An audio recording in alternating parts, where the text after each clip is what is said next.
So when you start a clothing line, the average goal for anyone starting a clothing line basically is to be successful and to make money. The thing is that a lot of us who have small businesses, especially small clothing brands, what we don't realize is that we can actually make more money than we're actually making with our brands. There are levels to this. And most of us just land on one level and just stay there. But you actually can make more money with your brand. I'm talking about like Ralph Lauren level money. So how does a small brand perceivably make that amount of money? Well, let's discuss. Next, here I'm making the brand.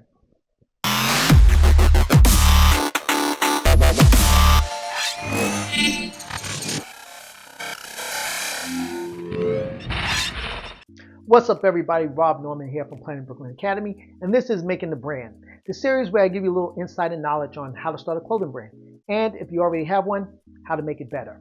As always, please hit that like and subscribe button, and don't forget to hit that notification bell so you can stay up to date with everything I drop when it drops. And as you all know, we are right now in the 100K game challenge. We are trying to get this channel up to 100,000 subscribers. Now, I know we are ways away from actually obtaining this, but I believe in shooting for the stars, because when you aim for the stars, you may actually just land on the moon, and that's pretty high. So tell a friend to help us get there. I know we can do it. My goal is to do it within a year, but let's try to aim for something. Let's make it happen. And now that we got that out of the way, let's get into the main conversation here. How is it possible for a small independent brand to eventually become, or supposedly become, as big of, say, as a Ralph Lauren? Now, I'm not going to hold the surprise to the end. I'm going to tell you right now. It's in licensing. Licensing is the key. But what happens is that a lot of independent brands, small brands, don't know anything about licensing and how licensing works. So let's look at Ralph Lauren.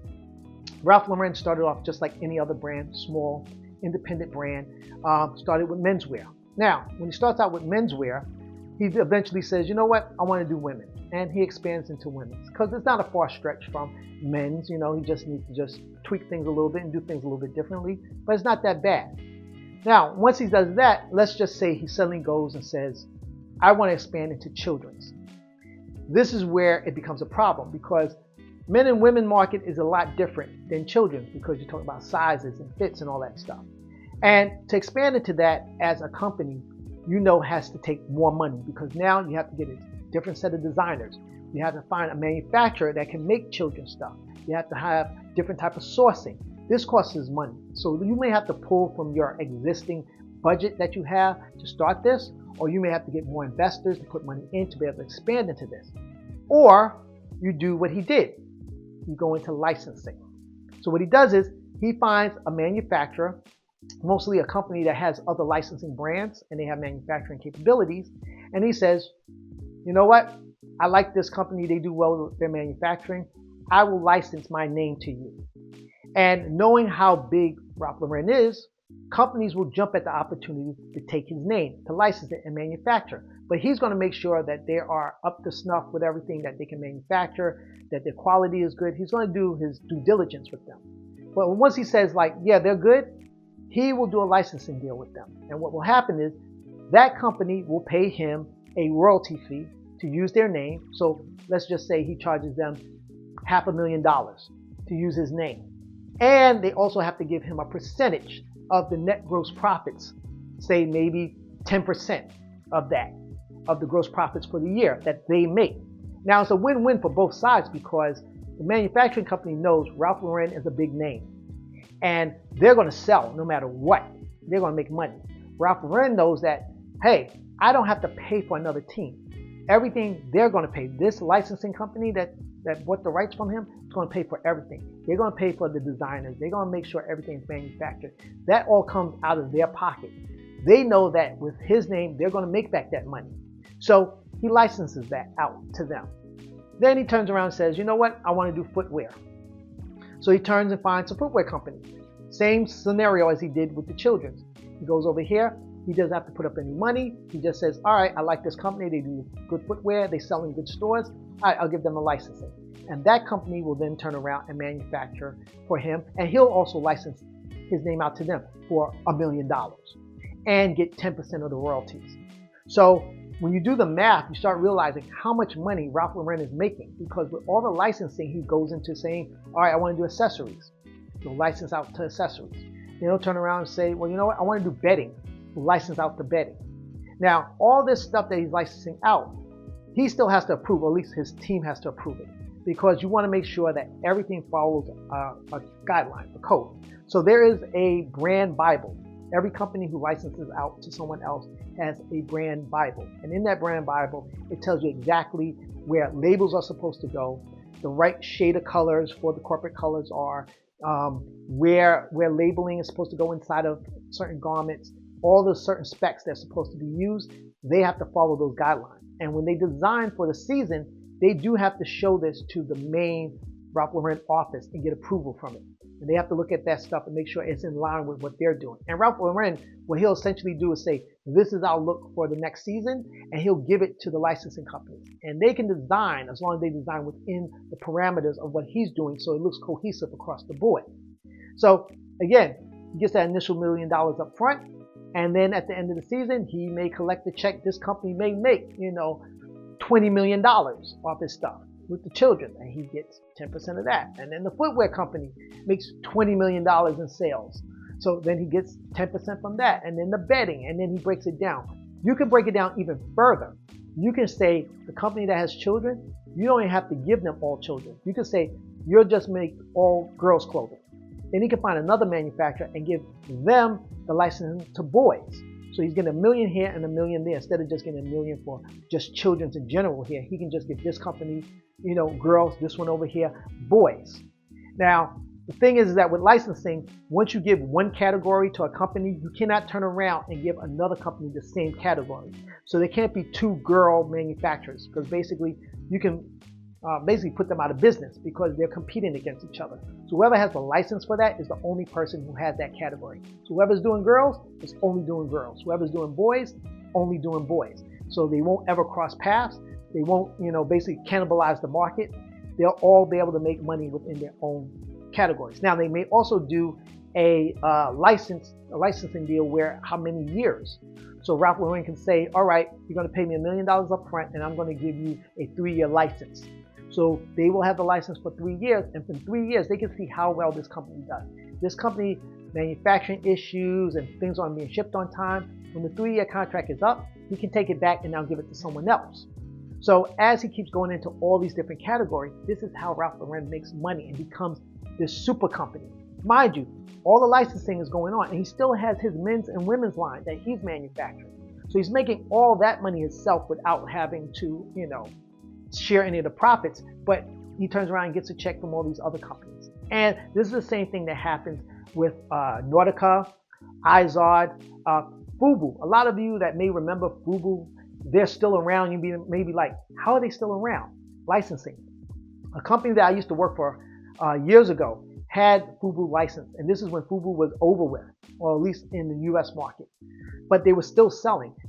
The company I work for still pulled in $1 million a year just off of Fubu. And this is like 10 years after their supreme reign, when they had already passed their prime. They were still selling, making $1 million in sales on suits for Fubu. So I watched the same company that I worked at, also had Nautica, they also had Izod, they had Sean John. When Sean John was at his high point, they were doing boys Sean John stuff. So they were actually designing it, and Puffy would come in and approve stuff and see what everything, if everything was in order with what he wanted. And then my company would produce everything. So, and then they would cut him a check. Master P had a clothing line that I worked on. And same deal. The company had a licensing deal with him. They cut him a check, and then royalties after that went to him every year. And the stuff was sold out of, I think it was out of Walmart or Kmart at the time. So he was getting checked. So all these little licensing companies, which you'll see if you really are in the fashion game, you look at some companies, you'll see them have multiple brands under them. So some companies may have like Reebok and Forever 21, and they're manufacturing all this stuff and then licensing out a lot of the brands to these stores. But it's one big house that has all these names, and they're manufacturing everything, and most of them are manufacturing companies. So to bring this full circle, how does a small brand like yourself get into this game? Well, if you have a brand that becomes somewhat successful, what you can do is you can actually find a manufacturer who believes in your brand, and also a sales rep. Sales reps always come in key with this because sales reps, they make their money off of commission. So they're always looking for something that is going to be viable and make money. So if you can find a sales rep that sees your stuff and believes like, yes, I can see this being done as a children's wear line, especially if you're just doing adults, and say, I can make this into a children's wear line. Hey, they may know a manufacturer that can do children's wear. And then you meet with them and set up a deal. Now, you're not going to get the $1 million deal that Ralph Lauren gets, off a licensing deal, but they may tell you, you know what, we'll give you $200,000, and let's sign a 5-year deal, and we'll give you X amount percentage off of our net profits. And you see how it works. And if it increases and sales increases, then you can renegotiate your numbers. But you can say, let's just do that for children. And if that takes off, then you could turn around and find another manufacturer and say, all right, I want to do bedding, or I want to do accessories. I want to do hats. Let me find this company. Because the thing is that once you get that first licensing and it works and it's successful, the other licensing should come a lot easier because other companies will see, yes, this line is profitable in men's and women's, and is it profitable in kids? Or if you go the other way and say, let me try it in accessories and it's profitable there, and they go, all right, you want to do bedding? Yes, I can see that working. They may want to pick you up on bedding, another company. So once you get that going, you can start, let me do licensing for socks. You can start licensing out everything, and you can start pulling in checks where you don't have to work so hard anymore. So now you can just focus on your line, but at the same time, you've got all these other people working for you. It's like having multiple companies that you don't have to pay for. It's basically, they're manufacturing everything. They're putting things out there for you. They're hustling because they got to make their sales because they want to keep their businesses afloat. So they're going to be out there working. So as long as they're out there working, you got a check coming in. You got to do your part of it of making sure your brand is still relevant. So you got to focus on that. So everybody's interconnected. Everybody's relying on everybody in the licensing deal to be successful. So that way you can make more money. So the more licensing, and really, you can probably look it up online. You look up Ralph Lauren and his licenses, you can see of all the hundreds of licenses that they have. You can go into eyewear. You can go into perfumes, licensed perfume. If you want to do your own perfume line, you don't have to try to come up with it. You can just license your name to a company and say, all right, here's my name. I want you to create this perfume and use my name on it. And you can start pulling money from that. Again, same with footwear. You may want to do something with a footwear company. Eyeglasses. Did you know that there's a company called Eyestetix that makes basically 90% of all the sunglasses out there? The same company that makes Fendi's glasses and make Oakley glasses, that's Eyestetix. It's one company that makes everybody's glasses. And basically, you're paying different prices from the same factory that everything's getting made in. The same plastic, the same glasses, everything is made in the same place. You're paying because of the name. But basically, everybody licensed their name to this company, and they're making tons of money off of licensing. So again, something to think about as a small brand. It's great to be able to start a streetwear brand now, and you may be making tons of money in it. And I said before, many of these streetwear brands that are out here making a lot of money right now, that you see on YouTube, in about 10 years, they're probably not going to be around anymore because they're living in the moment. And because they're hot at the moment, they're not thinking about the bigger picture. If you're thinking about the bigger picture, start thinking about how do you get your brand to a level that you can begin to license it. You want to license your brand. That's an inevitable goal that you want to do. So where do I need to get to? What level do I need to get to with my brand to be able to start talking to people about getting a licensing deal? And again, once you get that first licensing deal, the second one will be a lot easier. And you can start being that bigger company that everybody else is, making you big corporate money. You can do the same. All right, hopefully that was some insight for you and some little knowledge to help you really plan out your brand. As always, any thoughts you have, leave them down in the comment section below. If you haven't picked up my book already, please get it, Making the Brand, same as the show. But my book is very detailed on how to build your brand properly and have long-term goals with it. So get the book. It's available now on Amazon. Again, the link is down below. And until the next episode, I'll catch you guys later. Peace.